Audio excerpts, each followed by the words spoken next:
Então vamos lá, meu povo. Vamos fazendo aquele nosso momento de inspiração.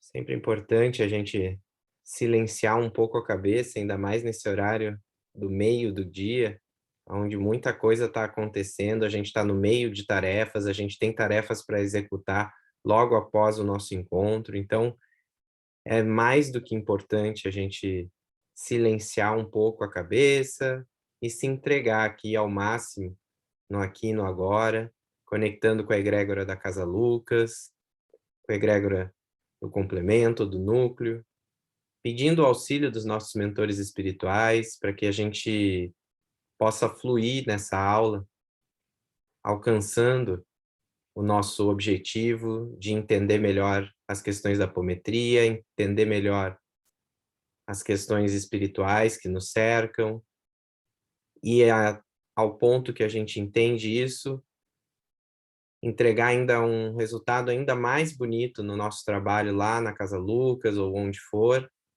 e dessa forma também olhar para as nossas vidas entendendo esse mundo paralelo, esse mundo extrafísico, esse plano espiritual que nos cerca, que nos envolve e que é parte do nosso dia a dia.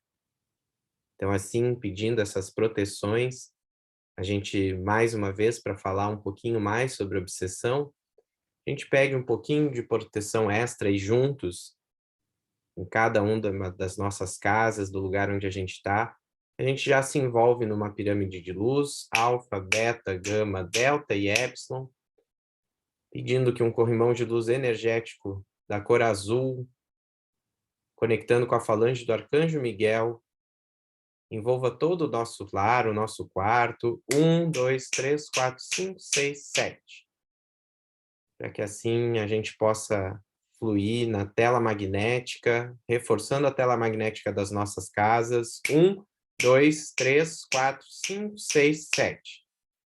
E sem interferência a gente possa conectar com essa egrégora e com toda a amorosidade que ela tem para nos dar. Então vamos lá. Deixa eu ver onde é que eu estou aqui.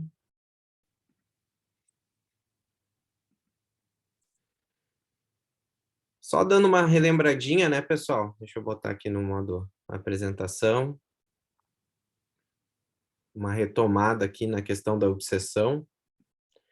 Então, a obsessão é essa ação persistente, né, que os espíritos vão ter com a gente. Deixa eu colocar aqui pequenininho. Um pouquinho.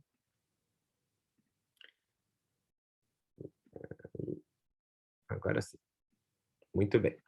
Então, essa ação persistente, né, que os espíritos têm quando, por algum motivo, se encontram por afinidade, né, com a gente, às vezes afinidades de um passado distante, às vezes afinidade que tem mais a ver com as nossas práticas ou nossos hábitos morais, né, questões kármicas, as questões de contaminação, como a gente viu, que às vezes a gente passar em ambientes muito carregados, questão da autoobsessão, né, que a gente falou, ou seja, coisas que a gente traz, culpas de outras vidas que às vezes não tem a ver com a ação de um terceiro espírito, mas sim com campos obsessivos que a gente traz dentro de nós mesmos, né? Então a gente vê que a obsessão ela tem os graus diferentes. Quando ela é simples, isso aqui é a classificação do Kardec, né? Ela simples, é mais sutil, a gente não percebe muito, às vezes a gente reconhece que, né, que teve um comportamento um pouquinho diferente. A fascinação, onde a gente raramente vai reconhecer que está dentro do processo obsessivo, e existe uma influência muito grande, né, do espírito obsessor na nossa, no nosso dia a dia. A subjugação, que o obsessor realmente toma conta do psiquismo do indivíduo e, bom, faz muita interferência nas nossas atitudes, ainda que a gente sinta o mal-estar dessa influência, então reconhece bastante esse estado em que a gente se encontra. E o possessão, que é só para citar, porque são casos muito raros, né? Mas é o sentido de realmente trocar, né? O dono do corpo, vamos dizer. Então, quem quem é o espírito que habita esse corpo de carne sairia, né, momentaneamente, é expulso do corpo, e aquele outro espírito, claro que nunca é 100%, né, mas ele é expulso do corpo e o outro toma conta como se estivesse aqui agora. Então eu estaria aqui falando com vocês, possuído por uma entidade, e a fala seria contínua, sem nenhum tipo de dificuldade, o movimento das mãos, tudo seria da vontade desse espírito que me possuiu, certo? Então, isso é muito raro, mas num primeiro momento o Kardec falou que não existia, né, no livro dos médiuns, ou acreditava que não existia, que o maior grau seria a subjugação, e depois ele retoma isso na Revista Espírita, dizendo que teve um caso e que ele precisava, então, fazer esse ajuste, né, que existia. Então, os envolvidos na obsessão podem ser de todos os tipos, né, tanto do encarnado para o desencarnado, de encarnado para desencarnado. Os próprios desencarnados, às vezes, têm processos obsessivos, né, e a autoobsessão, já falamos. Então, a gente sabe que o que a gente precisa fazer para se prevenir das obsessões é a reforma íntima. E o Lacerda classifica as obsessões com um outro olhar, que tem mais a ver com a complexidade. Então, ele chama primeiro simples, as que têm só um espírito envolvido, as que têm muitos espíritos envolvidos, um grupo de espíritos envolvidos, mas que não estão atuando de uma forma assim muito conjunta, né? Então, elas simplesmente têm um roubo de energia, eles se associaram talvez por um hábito nosso, sem grandes pretensões de nos prejudicar, mas acabam prejudicando, roubando nossa energia, e por ser um grupo, às vezes a gente sente esse desgaste mais elevado, mas ainda não entra, mesmo que tenha muitos espíritos, nesse espaço da complexa, que a complexa daí a gente já vê a implantação de aparelhos, a magia negra, né? Os campos de força dissociativos, então isso tudo a gente vai ver mais para frente os detalhes, né? Então, daí começa o próprio tratamento da obsessão complexa muda, né?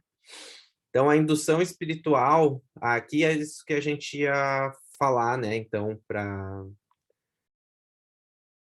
Não, a gente foi até a pseudo-obsessão, né? Então, os tipos de ação obsessiva, a sutil, que vai sendo, que a gente chama de indução espiritual, então é aquela leve sugestão que é dada para a pessoa, que entra um pensamento no meio dos nossos pensamentos. Então, a gente está pensando no tema trabalho, daí, com alguma... tem um fluxo de pensamento, e daí, às vezes, quando a gente dá uma paradinha naquele fluxo, entra um pensamento novo, que dizer assim, esse trabalho está um saco mesmo, acho que eu devia trocar de emprego. Às vezes pode ser um espírito obsessor que está ali nos influenciando para a gente sair do nosso caminho, para a gente não cumprir a nossa missão com aquele trabalho que a gente tem. Então, a gente chama esse tipo de sugestão, de até às vezes uma frase que sai no meio das nossas, de indução espiritual. Depois a obsessão, né? O Lacerda traz uma definição um pouquinho diferente, né? Essa ação nefasta e continuada, mas quando a gente fala disso, a gente está sempre trazendo a mesma ideia da ação insistente e persistente, né? Desse espírito com um encarnado ou desencarnado, né? Dependendo do plano em que se encontre, não importa. Mas quando ela se torna esse processo persistente, então a gente chama ela de obsessão espiritual. É comum encontrar, né, como diz aqui, em algum momento da linha do tempo, situações onde ambos esses espíritos foram parceiros. Então, isso é uma consciência, tá, gente? É difícil a gente chamar o espírito obsessor, e daí eu brinquei no nosso último encontro, e eu gosto de retomar bastante, reforçar isso, né? Que às vezes o obsessor, ele se torna um personal trainer pra gente, né? Por quê? Porque esse obsessor nos faz ver as nossas sombras, ele nos faz olhar para as coisas que não estão tão legais, ele chama atenção para os pontos fracos da nossa moral, dos nossos hábitos, para a gente olhar, ó, isso aqui não tá legal, porque ó, olha o que esse hábito te trouxe, olha o que que esse tipo de pensamento viciado, o que que essa crença, o que que esse comportamento te trouxe, né? Ele tá te trazendo influências de espíritos que estão roubando a tua energia. Então aquilo te oportuniza. Como que a gente vai fazer? Vai tratar o espírito obsessor resolve aceitar auxílio, mas se eu não mudo o meu hábito, eu não saio da obsessão. Vem outro espírito, né, que reconhece aquilo em mim, e esse é uma abertura no meu campo, né, uma porta aberta para esse tipo de influência no meu campo. Então, eu gosto muito de olhar para essa ideia de dizer assim, pô, se ainda está tendo obsessão naquele tema, naquele tema, naquele tema, é o personal trainer, né? Como se tu tratasse alguém para toda semana lá te dizer, ó, não tá bom ainda, tem que levantar mais peso, tem que alongar mais, tem que fazer esse movimento mais perfeito. Vamos lá.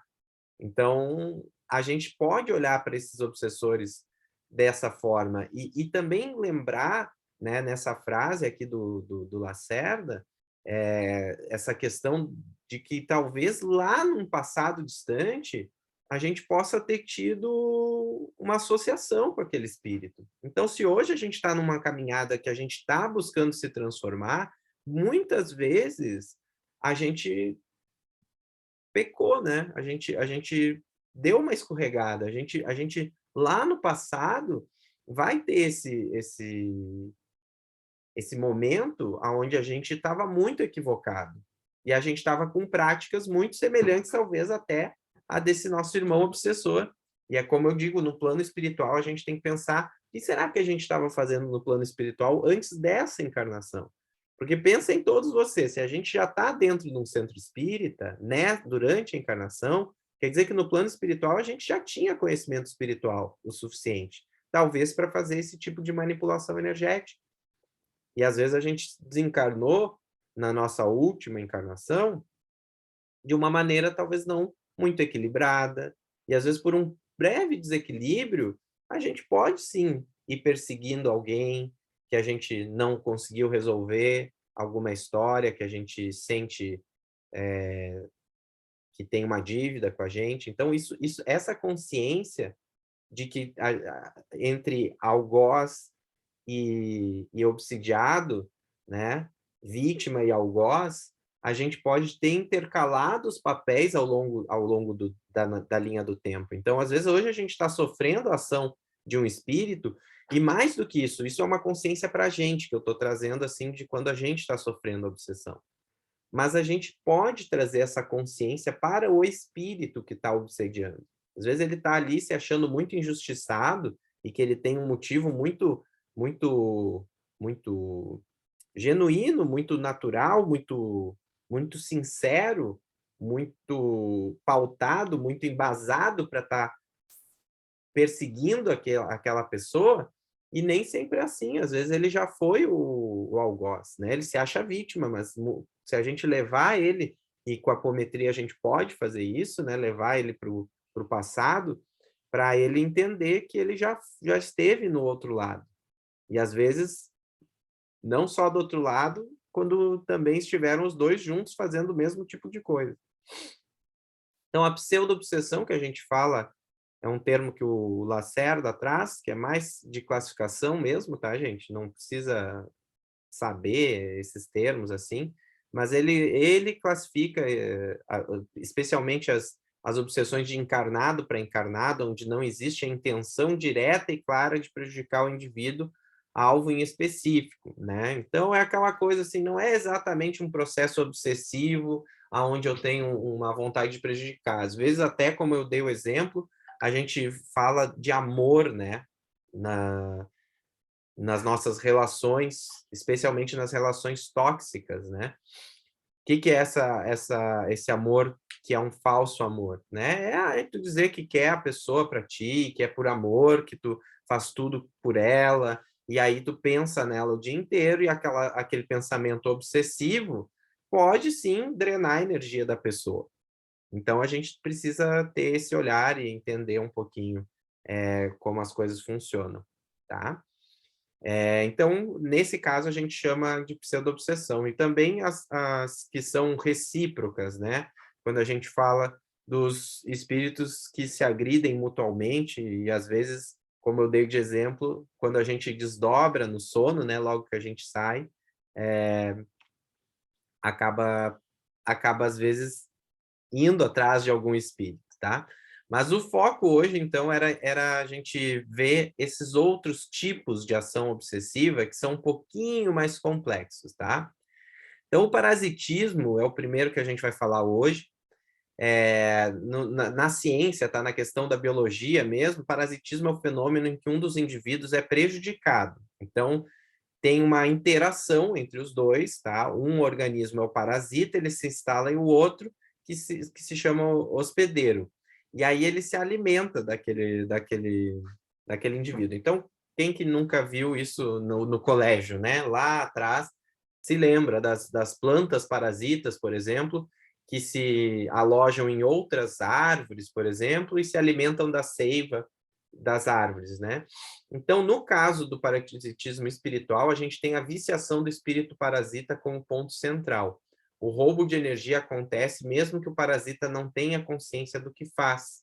Há casos onde espíritos parasitas são ligados ao obsediado por outros obsessores em obsessões complexas, gerando uma grande perda de energia e cansaço como sintomas da obsessão. Então, o que isso aqui significa, gente? Quantas vezes a gente abre o campo da pessoa e tem um espírito que está ali, a gente vê que o campo da pessoa está denso, que está pesado, mas a gente, quando começa a conversar, se manifesta um espírito que tu vê que ele não tem uma maldade, que ele não está ali. Às vezes ele está até, inclusive, torturado para estar ali. Ele foi ameaçado várias vezes. Ah, não, mas é que me pediram para eu ficar aqui do lado dele, roubando a energia dele. Então, assim, de alguma forma, ensinaram ele a retirar essa energia. Talvez ele tenha se sentido que estava ganhando algum benefício, e talvez por medo também tenha achado melhor. Não, eu vou ficar aqui, porque também, olha, esses caras são barra pesada, eu não vou ir contra eles. Se eles estão me mandando, é melhor eu ficar aqui, eu estou ganhando essa vantagem, tenho a minha energia, roubo um pouco de energia dele, e enfim. Então, olha como o caso de obsessão vai ficando mais complexo, que às vezes o primeiro obsessor que se manifesta não é o obsessor de verdade, vamos chamar assim. Ele só é um parasita. Ele está ali orientado por outros, ameaçado por outros, enfim, de alguma forma, às vezes obsediado por outros, né?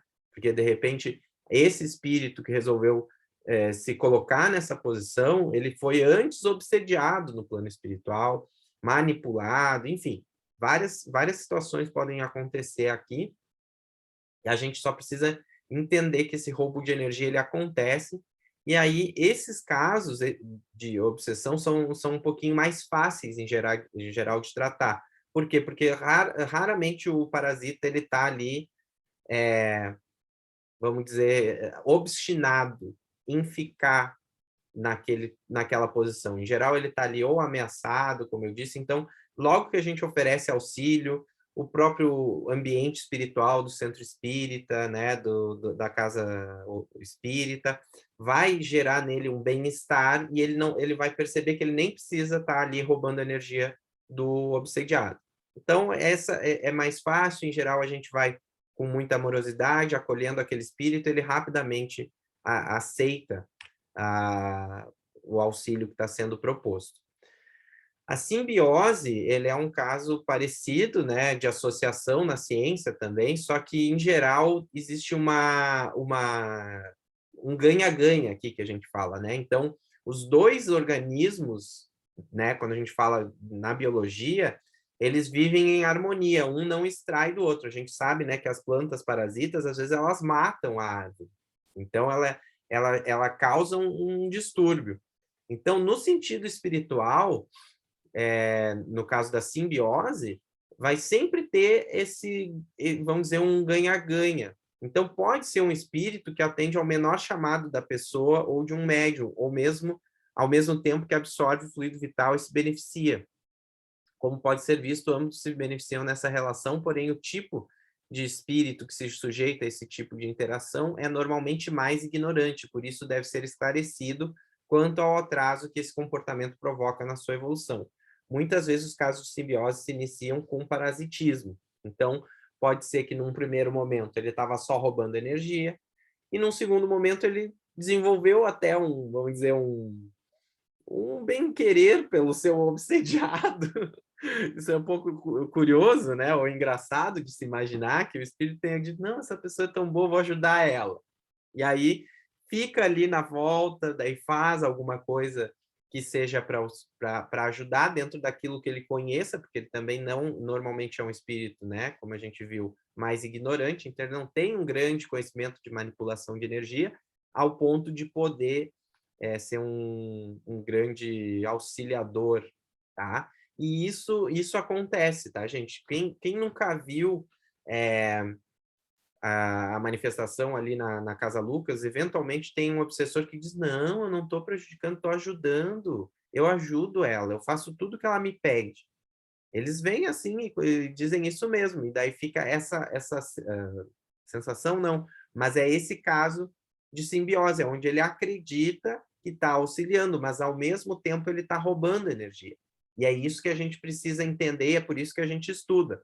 Ah, então, se a mesa... Uma coisa é um mentor espiritual se manifestar, tá, gente? E a gente percebe na vibração do ambiente, na amorosidade da fala, na sinceridade, né? Na humildade daquela entidade que vai se manifestar.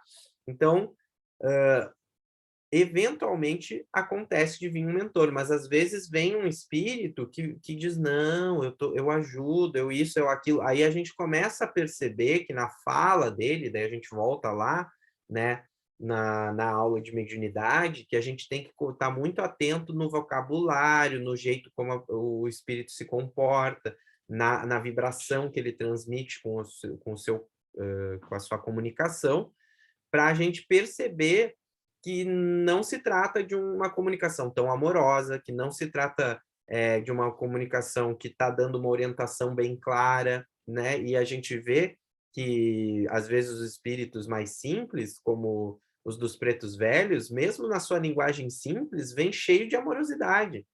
Então, não é sobre o nível das palavras, não é sobre isso, mas é sobre perceber, sobre estar atento mesmo de ver como é que aquela mensagem está se desenrolando.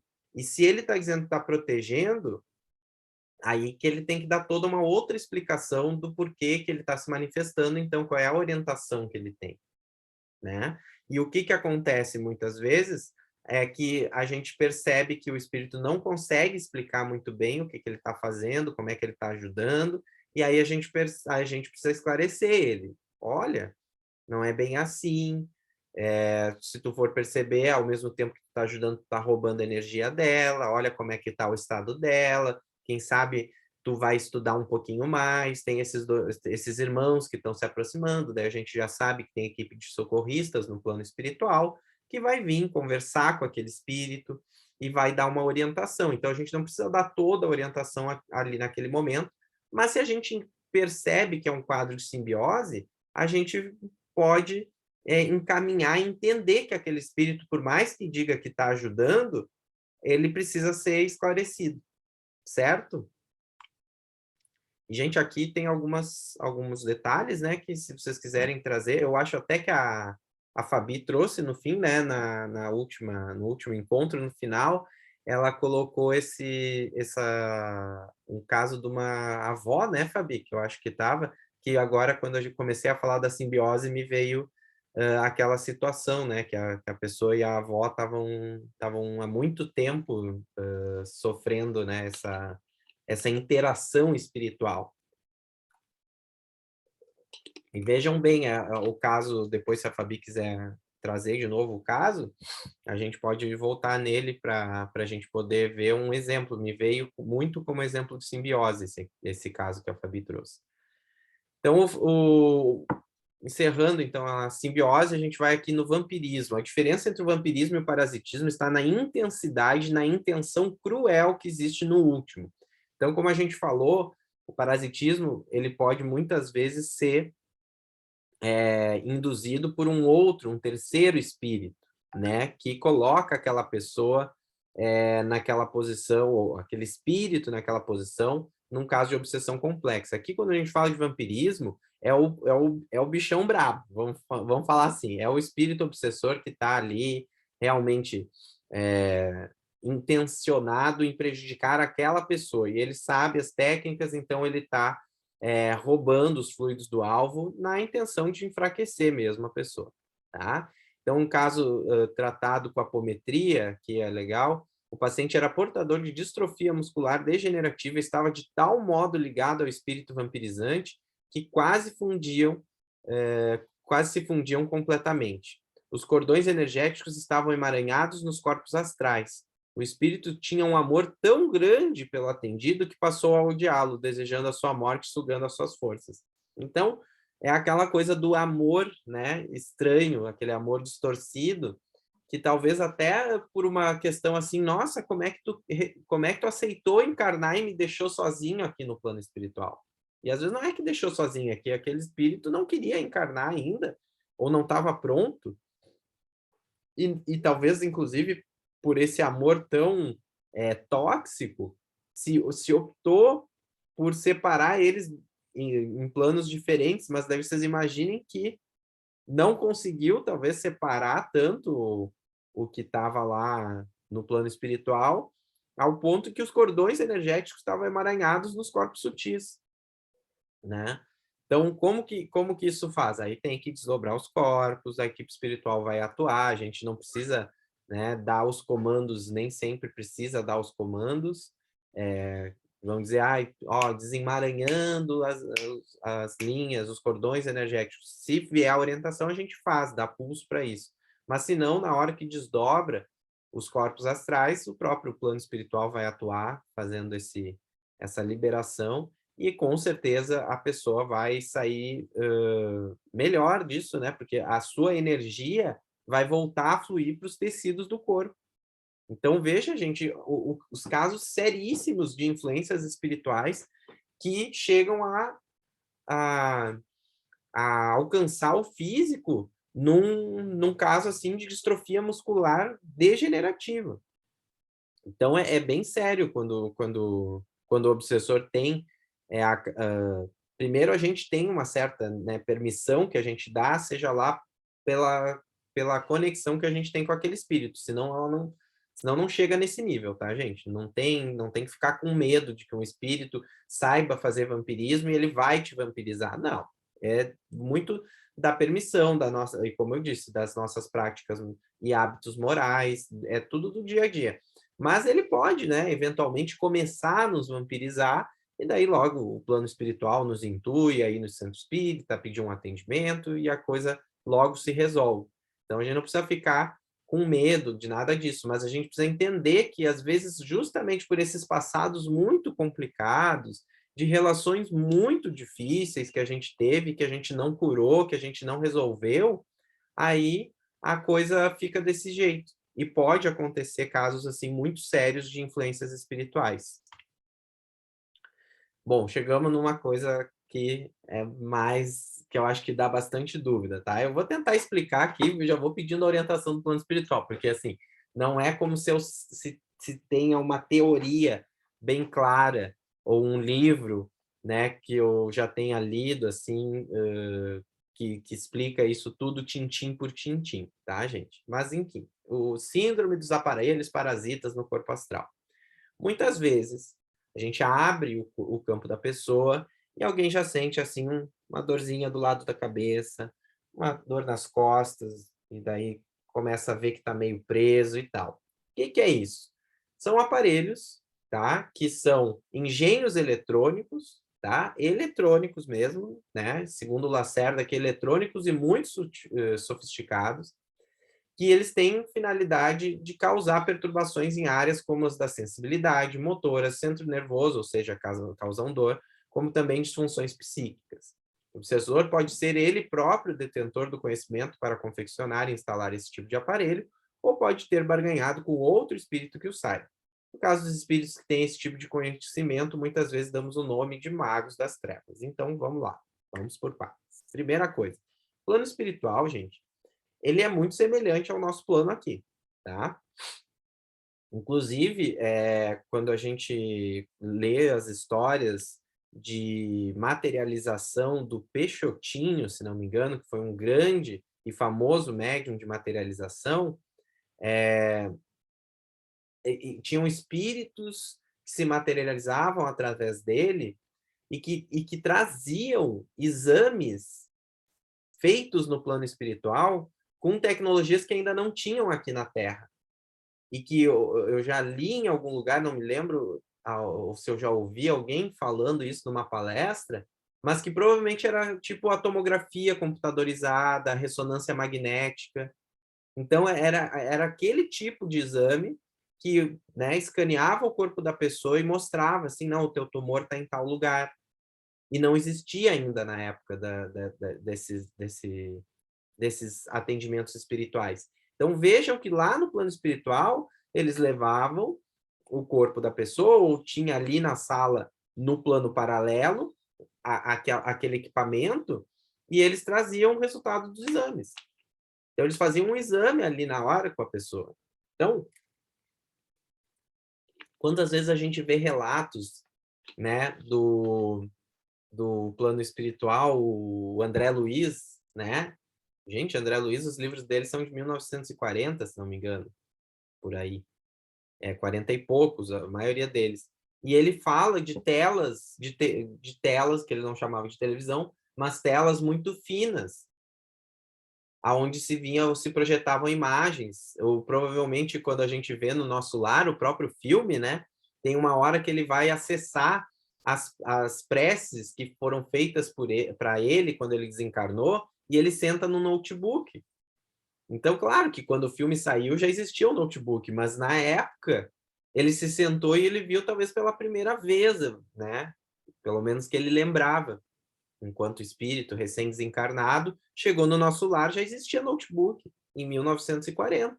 Ou seja, talvez um pouco antes, porque tem que ver, eu não lembro que ano que o André Luiz desencarnou. Mas vocês imaginem, lá tinha um computadorzinho, ele sentava, botava ali uns negócios, botava um CDzinho, alguma coisa, uma mídia ali, para assistir as preces que ficaram gravadas, que foram feitas para ele, depois do desencarne dele. Então, assim como tem essas coisas bonitas no plano espiritual, que são avanços que vêm de lá para cá, então, assim como a tela plana de televisão, né? Que antes não era plana a tela, né? Quem é que teve TV de tubo em casa? E era fininha, então ele já tinha visto lá no plano espiritual a TV tela plana. O Chico Xavier tem uma história engraçada que o Geraldinho Lemos conta que o Chico uma vez perguntou para ele assim que eles estavam ali assim na cozinha tomando um café numa situação informal, e o Chico lá pelos anos 80 por aí pergunta pro Geraldinho: Geraldinho, o que seria multimídia?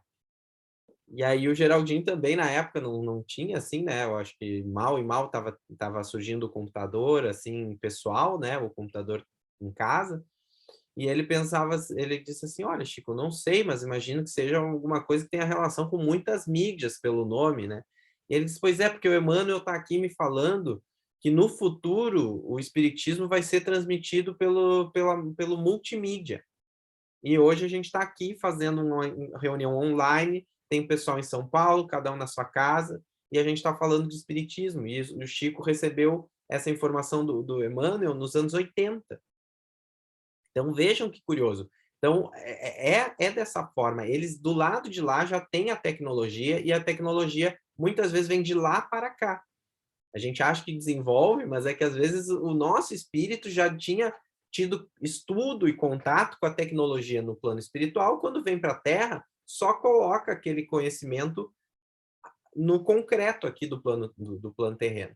Então veja que se tem toda essa tecnologia do lado de lá, é claro que tem aparelhos eletrônicos, por que eu não poderia fazer um aparelhinho com uma agulhinha, coisa bem simples, que ficasse aqui, ó, na minha testa, um motorzinho assim, ó, fincando a minha testa o dia inteiro. O que vocês acham que ia acontecer comigo se eu tivesse um troço desse na minha cabeça? Eu não ia ficar irritadíssimo? Então, assim, muitas vezes o obsessor ele bota um aparelho dessa espécie, gente. É imaginar que tem algum motorzinho. A gente fala de chip também, né? O que que é esse chip? O chip, às vezes, é também aparelho, às vezes é difícil, como é que eu vou dizer? Esmiuçar o que que aquele aparelho ou aquele chip estava fazendo, mas digamos que tem um chipzinho que fica liberando uma substância, que fica liberando uma onda, né? A gente não entende, a gente ainda não sabe manipular o cérebro, mas a gente sabe que, por exemplo, quando a gente ouve uma música de uma certa frequência, aquilo nos traz paz, aquilo ajuda a desbloquear emoções, aquela outra música em certa frequência ajuda a acessar o corpo, a acessar trauma, a limpar trauma. Então, o que que acontece? Pensa num chipzinho que possa ficar emitindo uma frequência magnética no meu cérebro que ative a raiva, que ative o medo. Então, se eu tenho esse conhecimento desse tipo de tecnologia, eu faço lá no plano espiritual, boto no meu corpo espiritual e o meu obsediado eu não preciso estar lá do lado roubando a energia dele, mas ele começa a ter problema, dor, começa a ter disfunção psíquica, claro, entra em depressão, porque se eu estou dando um negócio aqui para ele ter um pessimismo, de um olhar pessimista para a vida, é claro que ele vai entrar em depressão. Então, os aparelhos são um jeito bem, como é que eu vou dizer, avançado, bem sofisticado, né, como diz o Lacerda aqui, de obsessão. E aí a gente dá o nome de magos das trevas, daí parece que é um troço mágico, mas normalmente tem um conhecimento de manipulação de energia daquele espírito? Tem, mas também tem muito conhecimento tecnológico, de alguma espécie tem, porque ele realmente juntou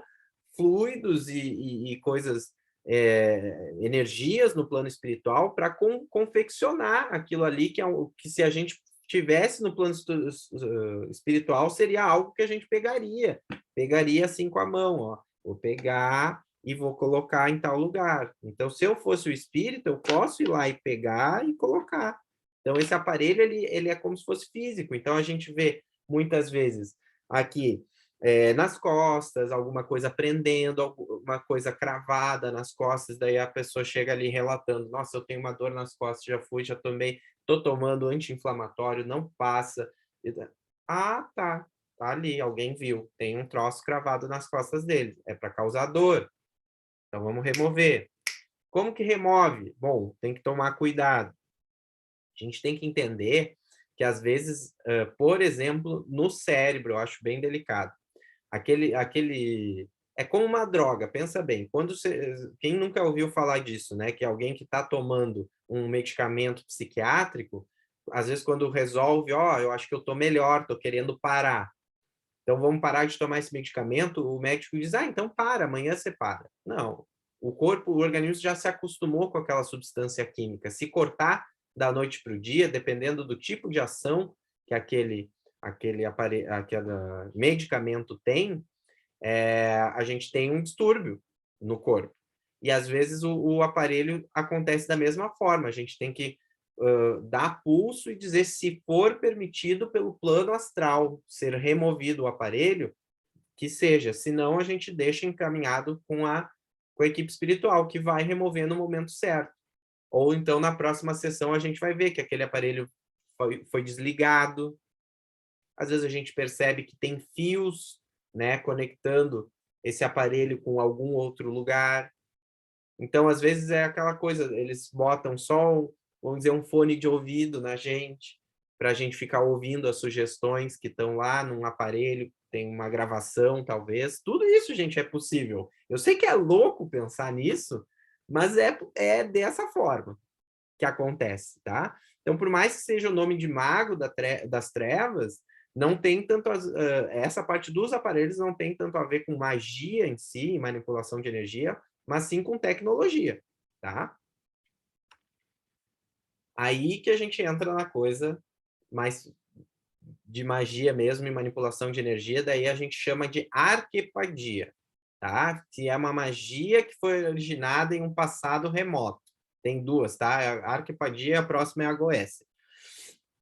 Então, são casos onde algum tipo de magia praticada em vidas passadas, seja pelo atendido, seja ele vítima de alguém que se valeu disso para atingi-lo e que atuam até hoje. Então, é um pouco daquela ideia de faixa de passado, que às vezes está aberta, que às vezes a gente vê no atendimento, e né, se a gente vê isso e não entende direito, por que que alguém disse, isso aí é faixa de passado, precisa despolarizar, é exatamente isso. O que que acontece? Pensem vocês que lá nos anos 1000 e poucos, vocês eram bem praticantes de sacrifícios animais para resolver todas as coisas das vidas de vocês, tá?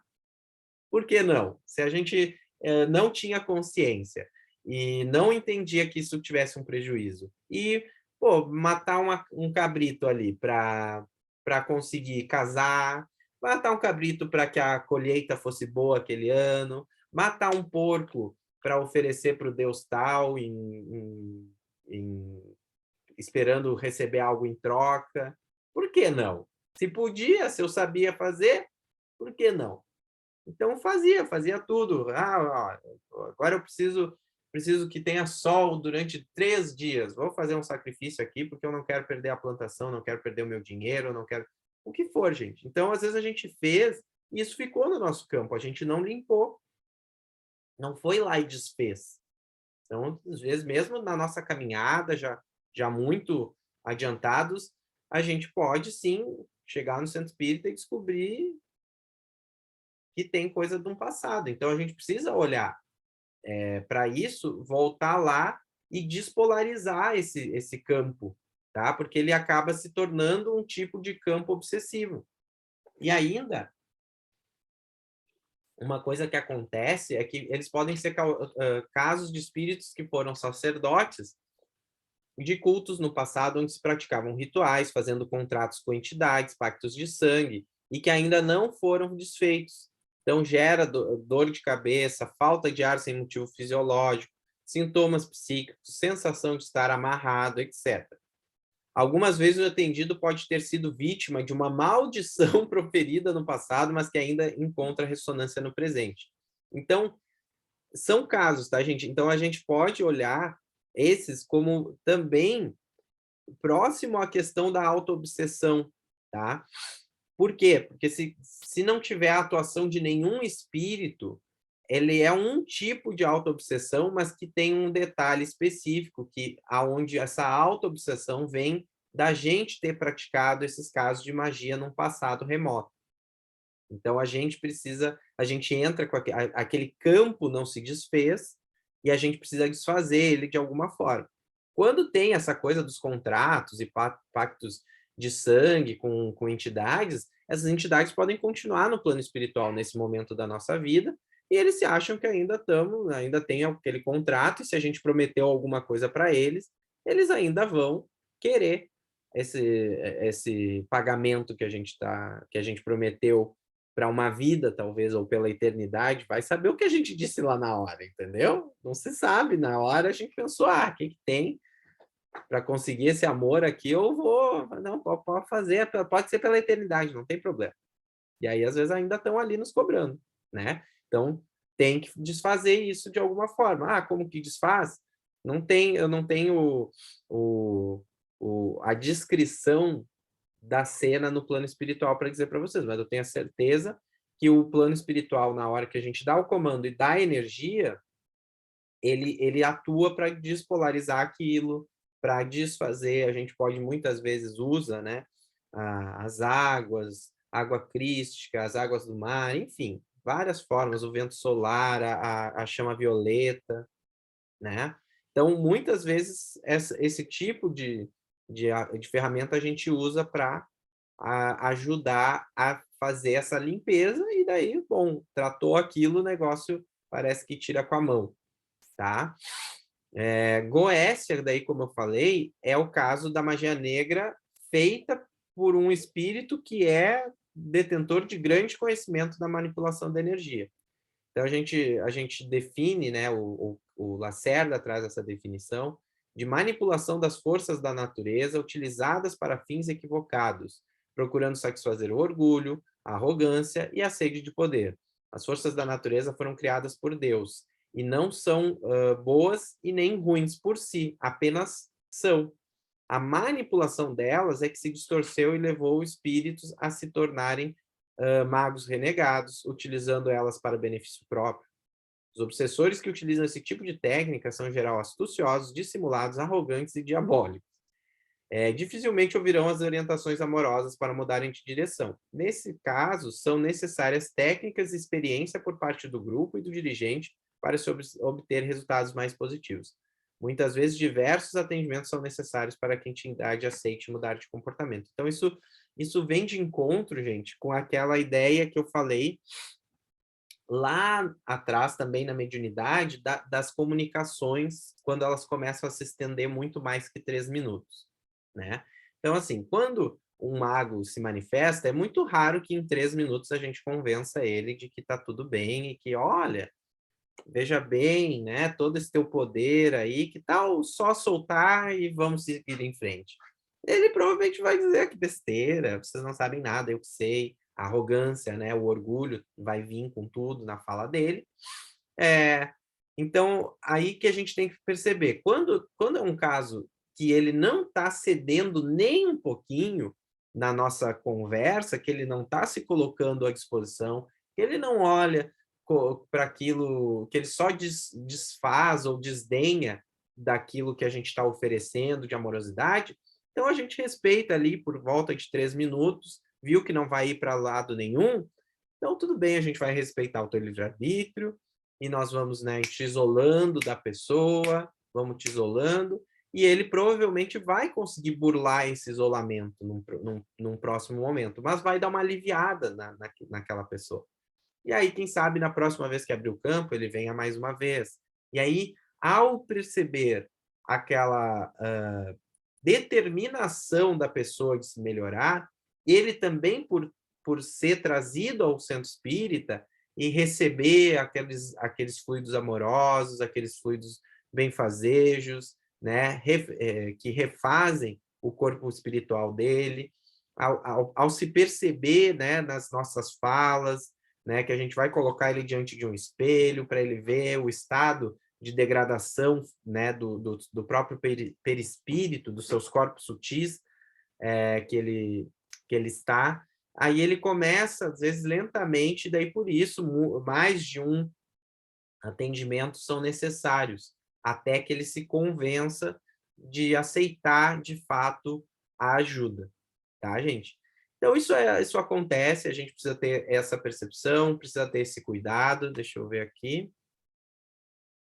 Isso eu já falei na nossa última, né? Mas vamos fazer esse encerramento aqui com relação aos obsessores, né? Então, é muito difícil julgar, tá? O algoz e a vítima, tá? Quem é o culpado no processo obsessivo, é muito difícil. Então, o melhor que a gente faz é não julgar.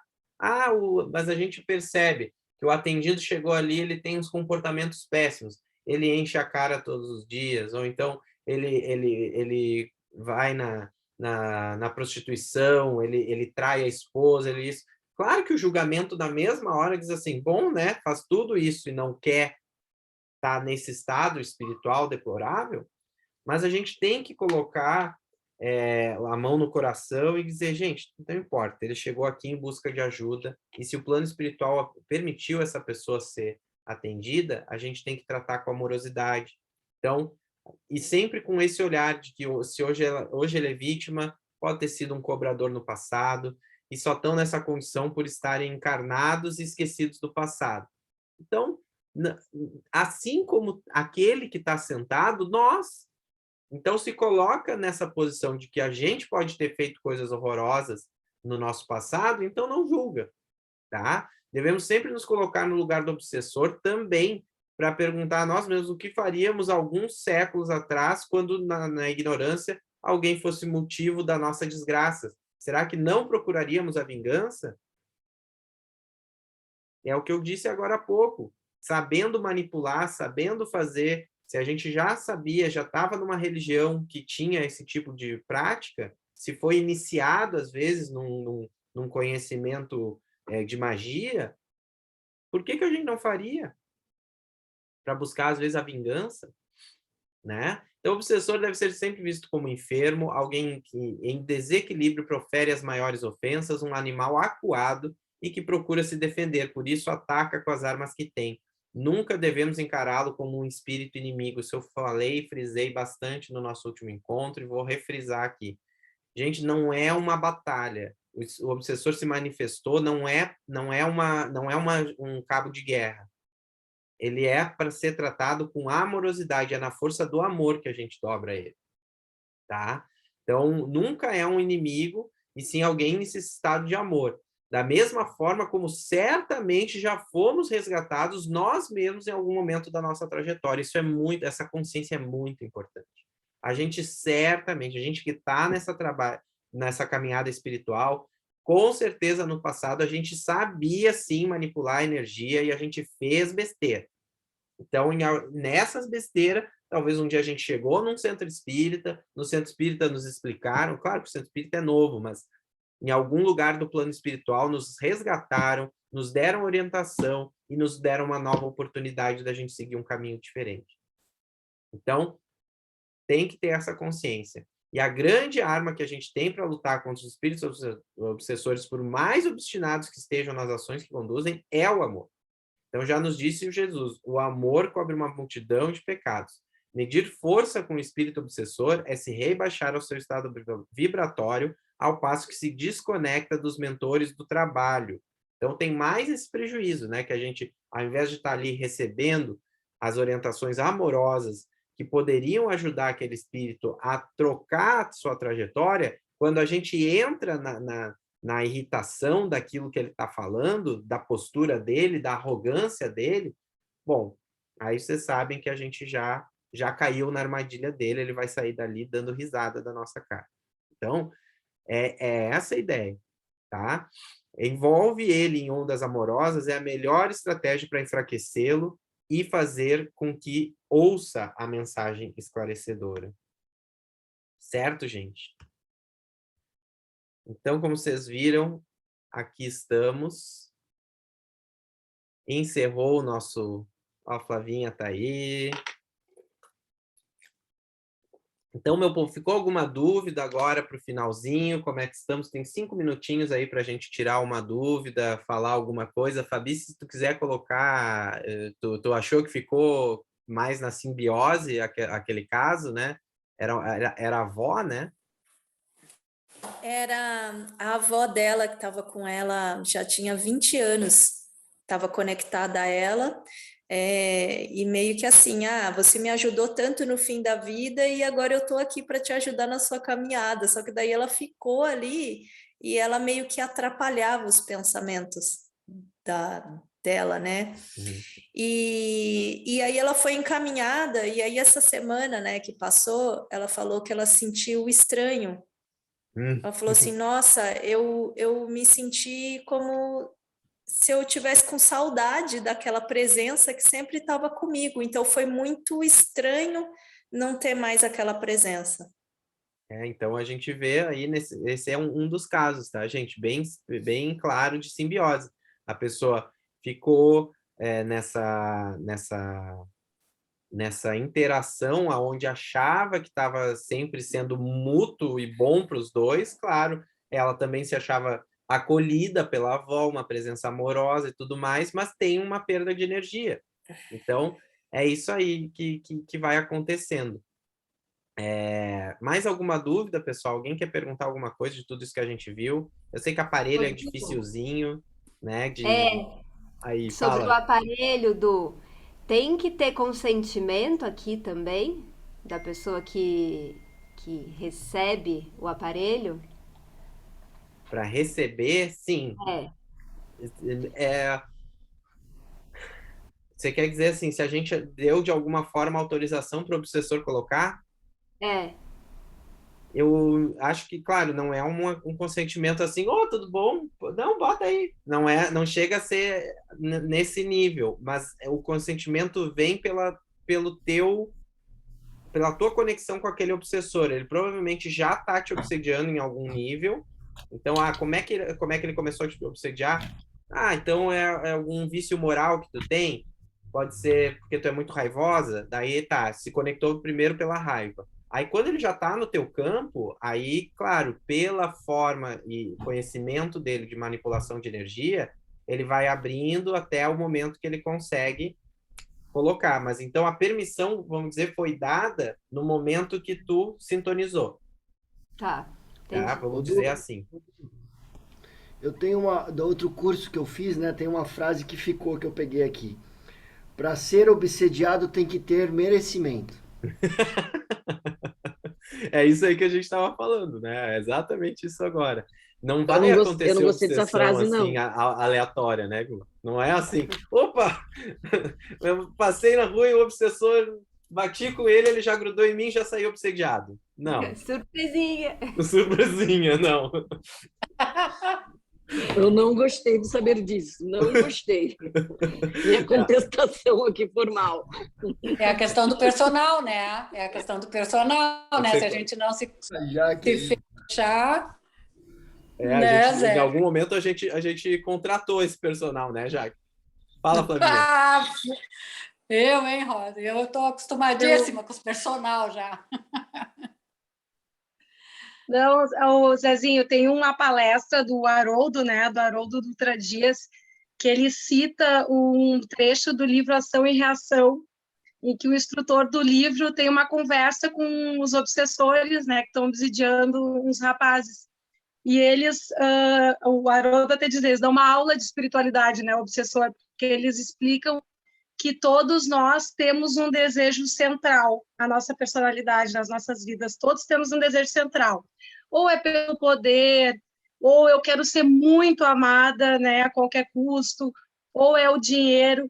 E como, né, eles estão do outro lado e conseguem estar sem os véus que a gente está aqui encarnado, eles conseguem acessar essa nossa, digamos, fraqueza, ou esse foco de atenção que acaba movimentando sempre as nossas vidas, esse desejo central, e ali eles acham essa sintonia, digamos, esse consentimento mesmo que inconsciente nosso, para achar aquela porta como se estivesse soprando uma brasa, né? Eles só sopram uma brasa, já está ali, e aí podem vir esses aparelhos, essas tecnologias, ou uma sugestão muito forte, persistente, né? Que fica aquela ideia fixa, né?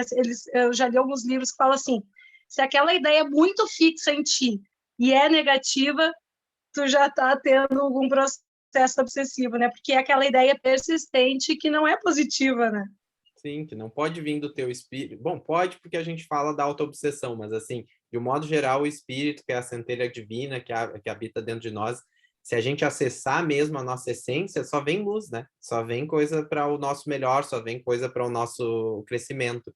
E, claro, se tiver um campo de autoobsessão, pode ainda ter que venha de nós, mas não vem da nossa essência, com certeza, né?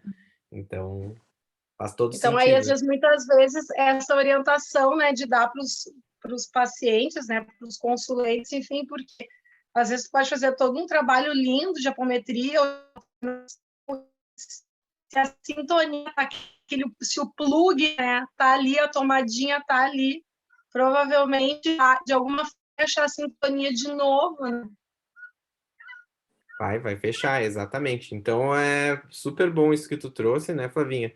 Acho que fecha bem essa nossa consciência que a gente precisa entender sobre o processo obsessivo em si, sobre como que acontece, sobre como funciona e mais do que isso, usar isso a nosso favor na hora do tratamento, como tu colocou agora no final, né? Tanto na orientação do que está sendo atendido, quanto na nossa, né, de olhar para o obsessor dessa forma, com mais amorosidade, sem olhar aquela manifestação que às vezes vem muito explosiva, muito raivosa, quer bater na mesa, quer quebrar tudo.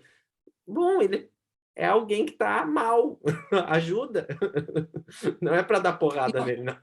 Tá bom? E uma coisa, assim, que eu acho também super importante a gente não esquecer, são duas coisas, na verdade, que nós não somos vítimas, né? Por essas e outras que a gente vive escorregando, né? A gente recebe o merecimento de saber que tem um obsessor, tudo isso é tratado, mas daqui a um pouco a gente escorrega de novo. né? Então, nós não somos vítimas dos obsessores, e o orai e vigiai permanente, né? Isso aí. Permanente. Isso aí. Então é isso, meu povo, estamos no nosso horário, agradeço aí a presença, brigadão, vamos lá, seguindo firme e forte, como vocês viram, próxima aula já começamos ali no tratamento com a apometria, vai ter as leis da apometria, então o que eu já falei, eu acho que vai dividir em umas 2 partes, as leis da apometria, e se der, eu já dou as leis da apometria, e no final da segunda aula já dou os exemplos, senão a gente vai dividir em 3 aulas tudo, tá? Porque são 13 leis, então é bastante coisa, tá bom? Beijo, estamos se encaminhando para o final. Obrigada, gente. Obrigada, Obrigada. Zé.